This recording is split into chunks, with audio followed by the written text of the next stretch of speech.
Je réitère les remerciements qui ont été faits, n'est-ce pas, à Madame de Souza et à Monsieur Mathieu Robineau pour l'excellente organisation, l'initiative et l'excellente organisation de ce séminaire. Alors, nous allons traiter des sociétés outils d'ingénierie patrimoniale. On nous enseignait dans le passé que les bons outils font les bons ouvriers. Eh bien, les sociétés sont-elles de bons outils pour de bons ingénieurs patrimoniaux? Telle est la question posée. Voilà, le droit des sociétés propose un très large choix de sociétés dans lequel il faut puiser l'outil le mieux adapté. Voilà. Assurément, un point est certain, il faut retenir une structure sociétaire qui a la personnalité morale avec son corollaire de l'autonomie patrimoniale. Voilà. Ce sont là des atouts majeurs en l'absence desquels une société perdrait tout attrait pour un ingénieur patrimonial. Mais le choix demeure très large et il faut appliquer un autre critère qui est celui de la liberté statutaire. La liberté statutaire qui est tout à fait indispensable pour adapter chaque structure patrimoniale aux besoins des investisseurs, aux besoins des opérateurs, aux besoins des familles. Alors ici, évidemment, se dégagent d'emblée deux structures sociétaires. D'une part, la société civile, où la liberté statutaire est extrêmement large, mais également aussi la société par action simplifiée, la SAS. Voilà, ce sont deux sociétés qui ont la personnalité morale et qui offrent une très large liberté statutaire. Et puis, il y a un troisième paramètre qu'on ne peut pas éviter de prendre en considération, c'est le paramètre fiscal. C'est le paramètre fiscal, et rappelez-vous, l'ingénieur patrimonial doit se fixer pour objectif d'optimiser la situation de ses clients. Et le terme optimisation n'est pas un gros mot, c'est même un objectif noble.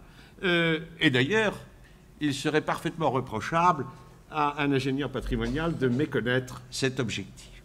Alors nous avons là aussi deux catégories de régimes fiscaux applicables aux sociétés. Il y a tout d'abord les sociétés de l'article 8, c'est pas dites les sociétés semi-transparentes selon les critères de Maurice Cosian. Et puis vous avez les sociétés soumises à l'IS, les sociétés de l'article 206 du Code général des impôts. Alors, la SAS, deux principes relèvent de l'IS. Oh, il y a un tout petit correctif, n'est-ce pas? Une SAS peut opter pour l'IR pendant une période limitée de 5 ans, mais cela n'affecte pas le principe. La société par action simplifiée relève de l'IS. La société civile offre une opportunité plus large. La société civile relève deux principes de l'article 8 du Code général des impôts, mais elle peut opter pour l'IS. Voilà, c'est une option qui est évidemment une liberté. D'autant plus qu'aujourd'hui, l'option n'est plus irrévocable. Il est possible de faire marche arrière. Il est possible de faire marche arrière une fois d'ailleurs, seulement. Mais c'est un avantage quand même. Si cette option s'avérait inopportune, et puis dans certaines conditions ça peut être très favorable, on peut revenir à l'impôt sur le revenu. Eh bien, les sociétés civiles et les SAS cumulent les avantages de la personnalité morale et ceux de la liberté. Et pour cette raison, elles s'avèrent les meilleurs outils pour gérer un patrimoine et pour le transmettre. Ce sont les deux aspects que nous allons explorer très rapidement et dans le temps qui nous est imparti. Alors, les sociétés sont dotées d'un patrimoine qu'il faut gérer. Et l'organisation de la gestion du patrimoine d'une société civile ou d'une SAS, cette organisation est placée sous le signe de la liberté. Et puis également, ces sociétés ouvrent des possibilités d'optimisation fiscale que nous allons très rapidement explorer. Alors tout d'abord, la liberté d'organisation de la gestion des sociétés civiles et des sociétés par action simplifiée. Bien, cette liberté dans la gestion, on l'observe tout d'abord dans la désignation et la révocation des dirigeants. On peut régler les modalités de cette désignation, de cette révocation, pour poursuivre des objectifs très divers.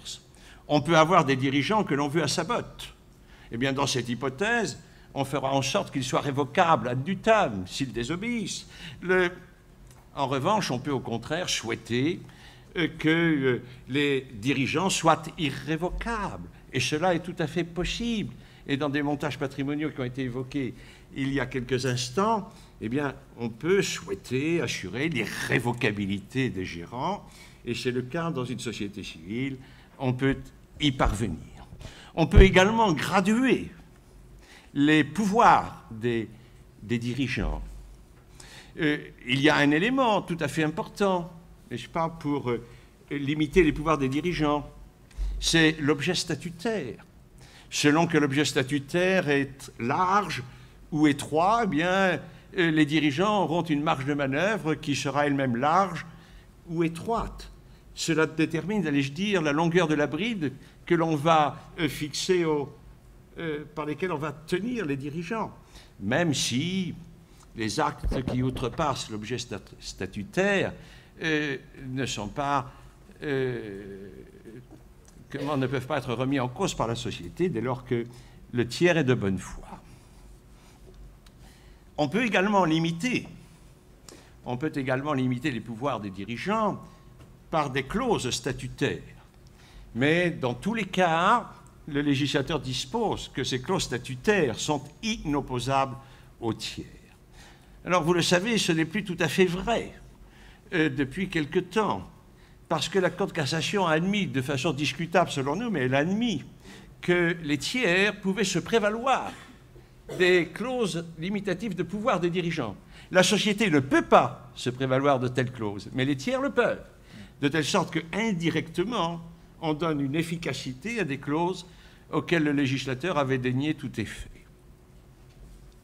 Le recours à la société permet également de régler les rapports de pouvoir entre les associés.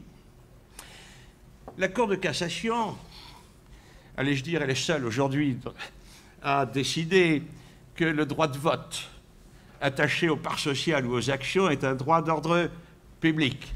La Cour de cassation a une idolâtrie pour le droit de vote. Ce n'est pas le cas du législateur.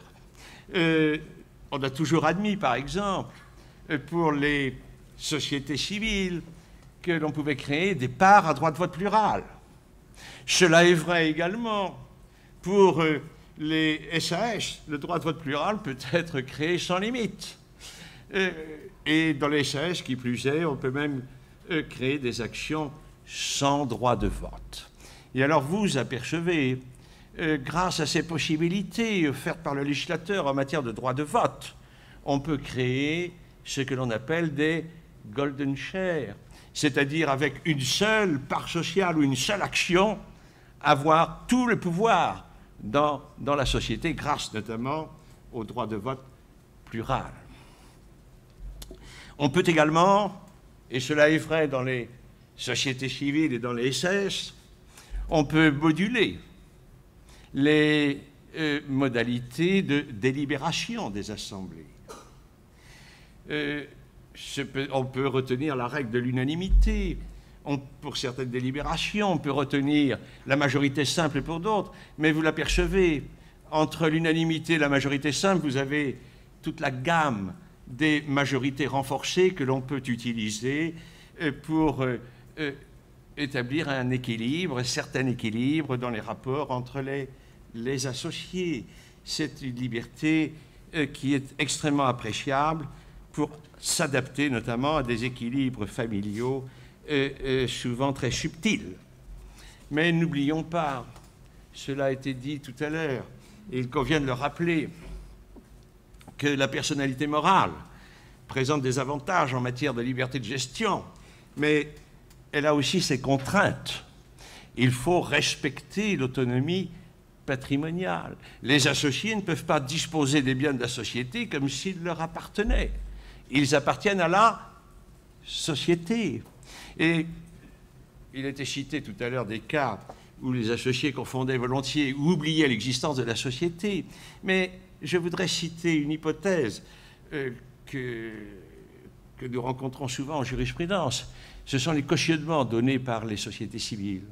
Nous avons des associés, n'est-ce pas, qui ont besoin de recourir au crédit. La banque, dans la société, vous avez de beaux immeubles.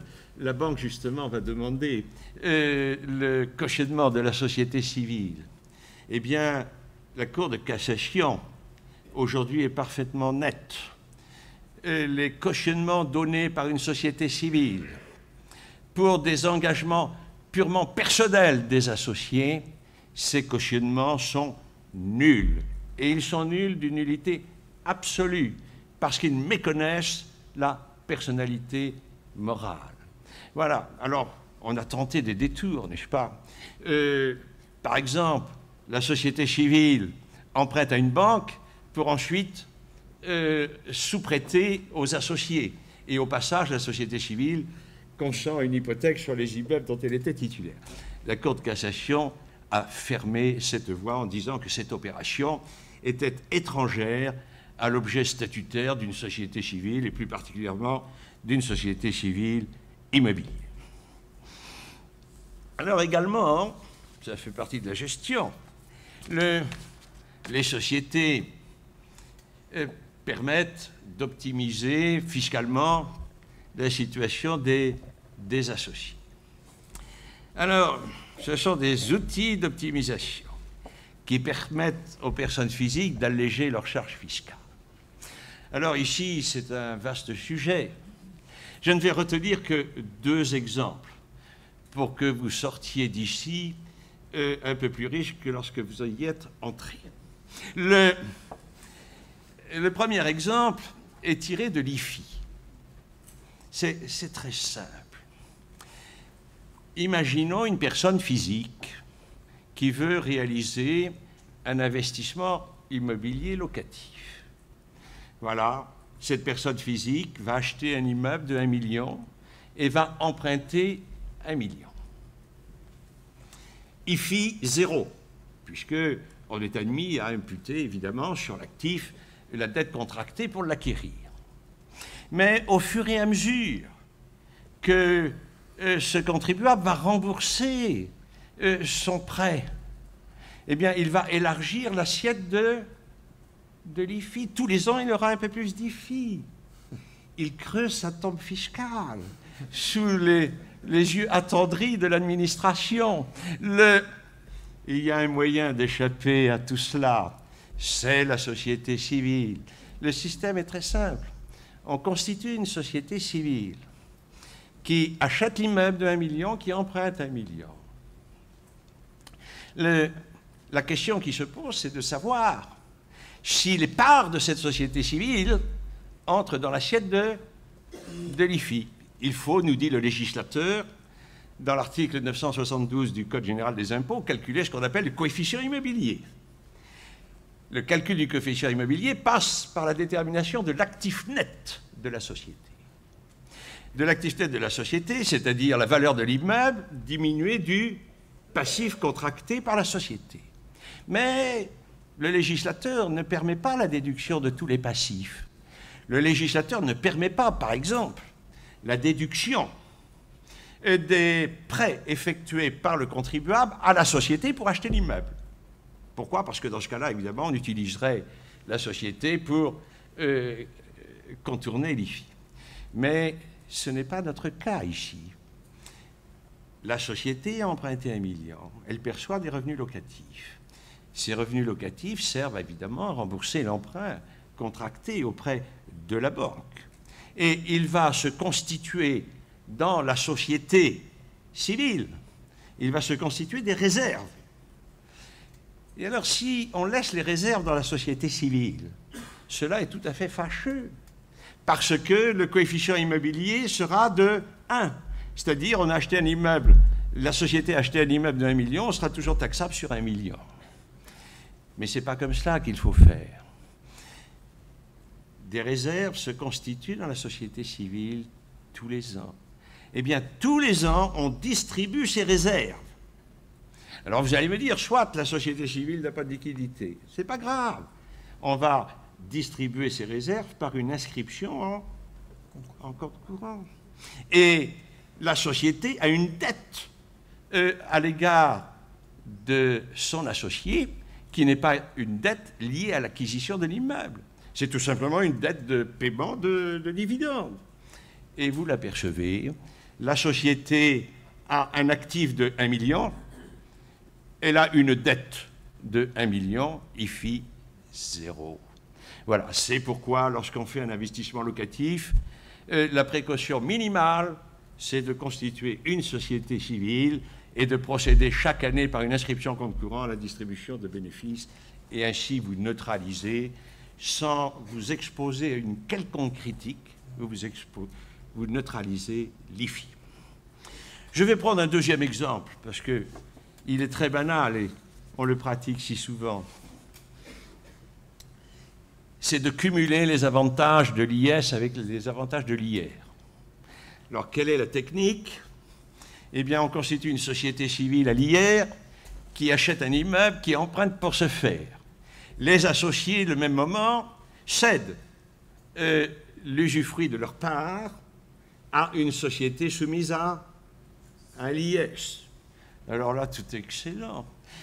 Pourquoi? Parce que vous cumulez les avantages de l'IS, c'est-à-dire vous pourrez amortir l'usufruit des parts.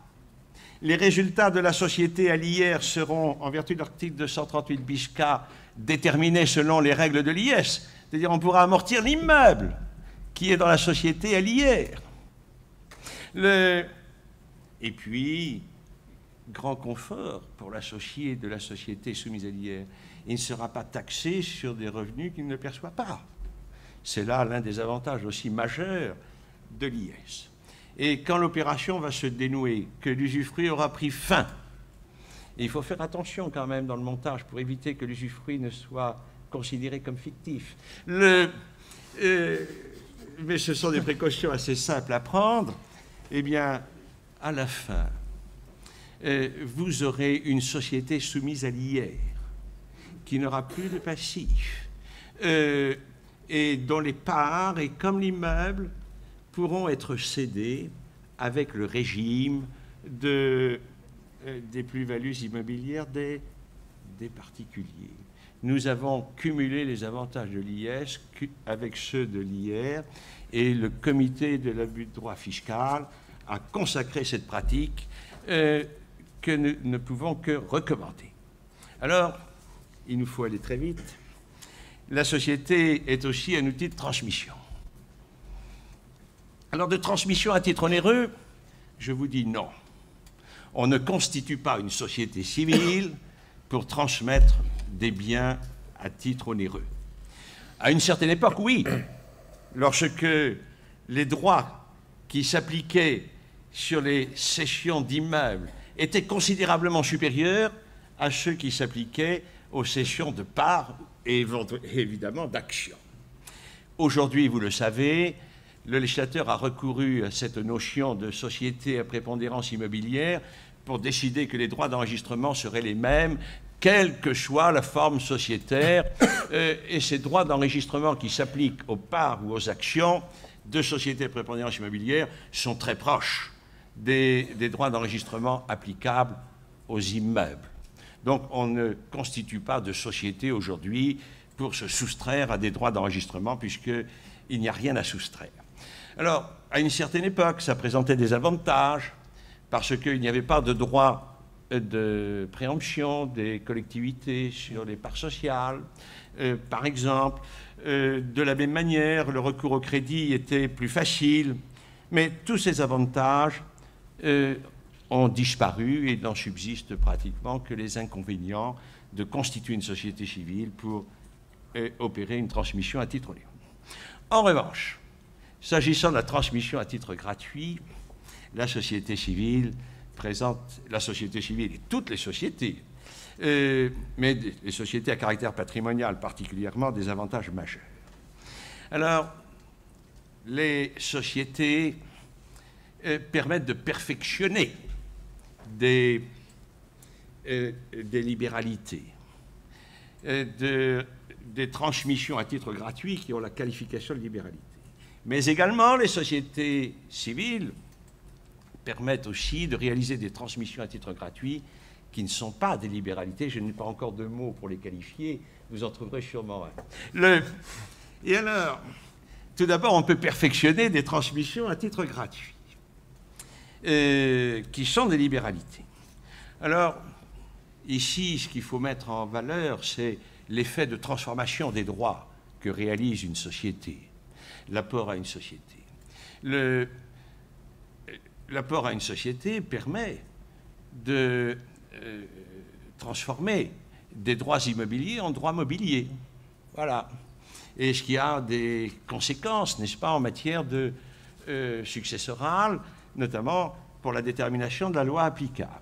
Alors, cet avantage a quelque peu perdu de son importance avec le règlement européen, mais nous avons, et vous en parlerez sûrement, il y a des successions qui n'entrent pas dans le champ d'application du règlement successoral européen, et l'avantage de la société civile demeure, à condition évidemment de ne pas commettre de fraude à la réserve.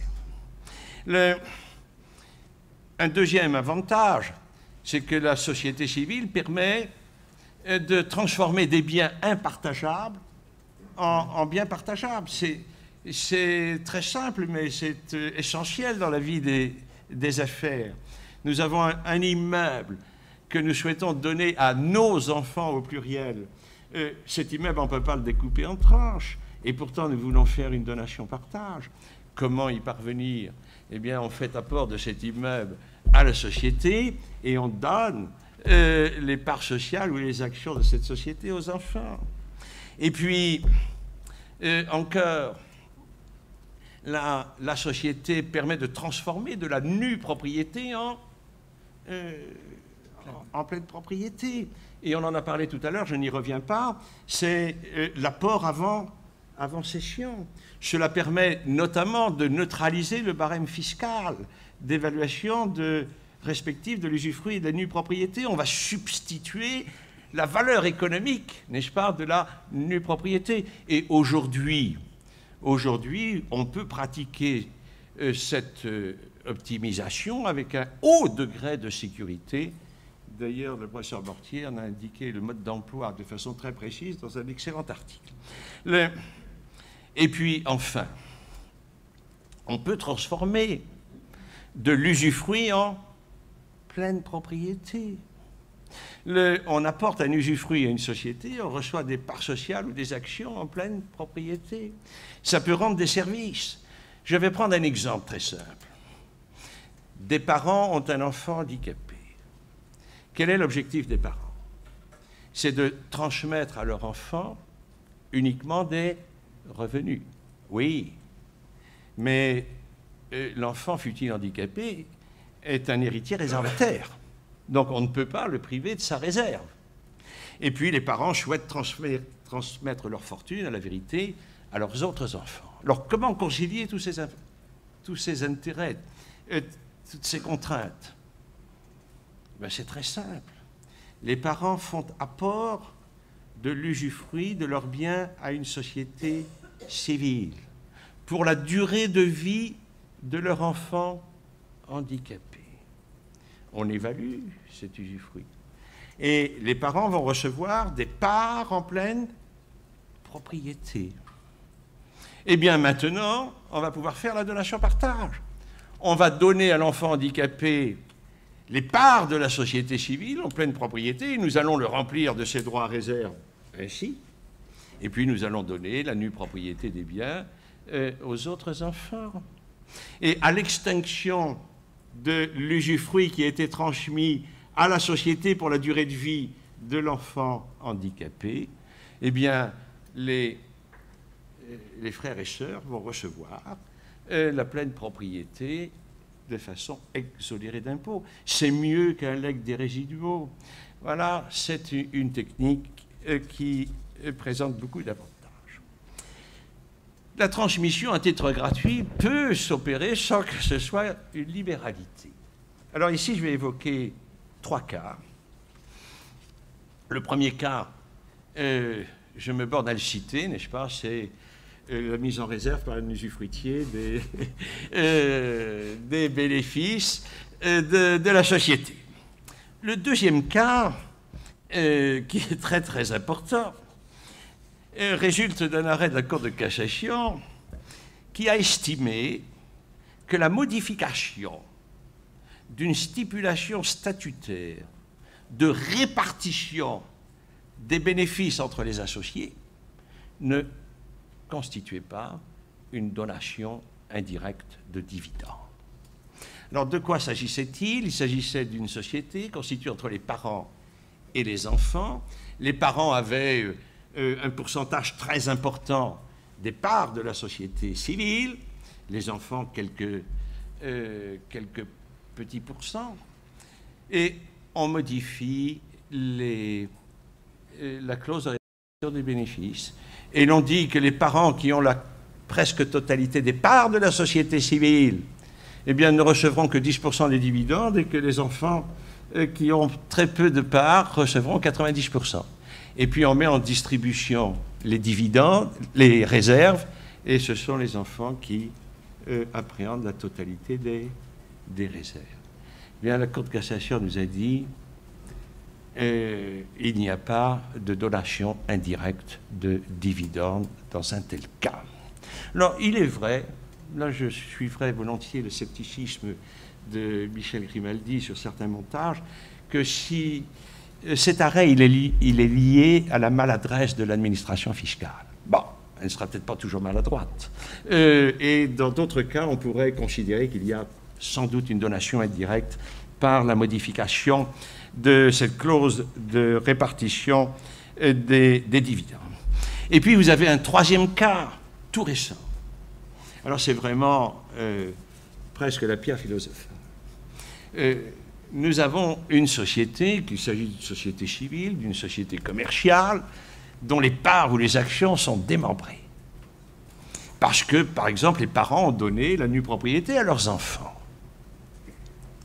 La Cour de cassation a décidé que les dividendes prélevés sur des réserves, eh bien, bénéficiaient aux nus propriétaires. Celui qui a droit aux dividendes prélevés sur des réserves, c'est le nu propriétaire. Sous réserve, nous dit la Cour de cassation, d'un report de l'usufruit sous la forme d'un quasi-usufruit au profit de l'usufruitier. L'usufruit est reporté sur les dividendes prélevés sur les réserves. Alors, vous apercevez, c'est excellent. Cette solution fait deux personnes heureuses. D'abord, l'usufruitier qui va appréhender en vertu de son quasi-usufruit les dividendes mis en distribution, donc pour lui tout est bien, il attendait des dividendes, il les a. Et pour les enfants nus propriétaires, à l'extinction du quasi-usufruit, ils viendront à la succession de leur auteur avec une créance en franchise d'impôt. Alors réfléchissons. Il faut tirer tout le parti de cette jurisprudence. Quand une société veut distribuer des dividendes, il faut calmer l'ardeur des dirigeants, il faut dire attendez un an. On va mettre les bénéfices en réserve. Ce seront des réserves l'année prochaine.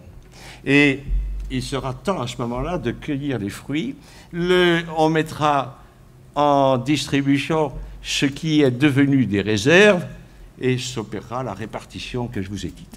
Alors là aussi, peut-être, il faut prendre quelques précautions, il ne faut pas faire ça tous les ans et simplement ne décaler que d'un an, mais vous apercevez, il y a là des possibilités d'optimisation fiscale considérables, mais rien de tout cela n'eût été possible sans recours à la technique sociétaire.